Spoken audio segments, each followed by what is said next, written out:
বিগত 53 বছরে দেশের জন্য কেউ কিছু বিশেষ করে কিছুই করতে পারেনি। এই সংবিধান দিয়ে আমাদের ফিউচার চলবে না। আমাদের ফিউচার নেই। আমাদের ফিউচার আমাদের বাচ্চা কাচ্চা, ছেলে সন্তান, তাদের ফিউচারের জন্য এই সংবিধান সংস্কার করা অতি জরুরি। অতি জরুরি রাজনৈতিক দলগুলোর পদ্ধতি পুনর্নির্ধারণ করা। যে একজন দলের সভাপতি যদি সে প্রধানমন্ত্রী হয়ে যায়, তাহলে সে তো সবকিছু নিয়ন্ত্রণ করে ফেলে তার নিজের মতো করে। হ্যাঁ, দলের প্রধানমন্ত্রী হবে সভাপতির জুনিয়র পোস্টের কেউ, যাতে সভাপতি অর্থাৎ দলের প্রেসিডিয়াম সদস্য যা প্রধানমন্ত্রীকে কন্ট্রোলে রাখতে পারে।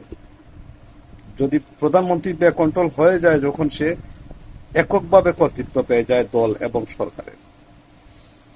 আমাদেরকে আমাদের ভবিষ্যতের জন্য, আমাদের বাচ্চা কাচ্চাদের জন্য সুনির্দিষ্ট ফিউচারের জন্য সংস্কার করা অতি জরুরি। সাময়িক লোভে পড়ে নির্বাচন করবেন আপনারা, আপনারা ক্ষমতায় চলে যাবেন, কি হবে? যেই লাউ সেই কদু। আগের মতোই চলবে সবকিছু, চুরি ডাকাতি বাটফারি। এই সমস্ত এই সমস্ত পরিহার করে নতুন করে ভাবুন, দেশের জন্য কিছু একটা করুন।